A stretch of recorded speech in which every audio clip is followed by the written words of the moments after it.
Москвада улуу ата мекендик согуш эскерилди. Бул тууралуу Салам радиосунун Москвадагы кабарчысы Нуржамал Таабалдиева билдирди. Москва шаарында 22-июнь күнү СССРга фашисттик Германия кол салган күнү эскерилди. Москва шаарында кыргыз мигрант балдар жеңиш үчүн чоң атама рахмат деген ураан менен согушта курман болгон. Ата-бабаларды эскерип, Жеңиш паркына барып, өчпөс отко гүл коюшуп, мекенге багытталган ырларды ырдап, асфальтка сүрөттөрдү тартышты. Мигранттардын балдары улуу ата мекендик согуштун катышуучулары менен жолугушту. Атайын уюштурулган согуш ардегерлеринин музейине барган мигранттардын балдары согуштун катышуучуларынын эстеликтерин, курал-жарак, каттарын жана согуш буюмдарын көрүп, кеңири таанышып чыгышты.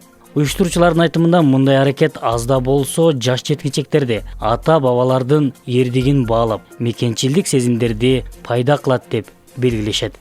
Бүгүнкү мына өзүңүздөр билесиздер 22-июнь ошол улуу ата мекендик согуштун башталган күнүнө карата биз өзүбүздүн ата тегибизге жалпы Москва жериндеги ушул каза болгон, курман болгон ветерандарга, согуштун ардагерлерине, согушка барган аталарыбызга, чоң аталарыбызга ушул победага келип тазим кылдык.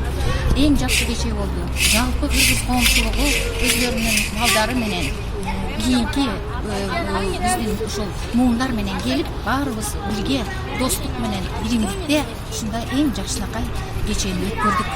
Тазим кылабыз.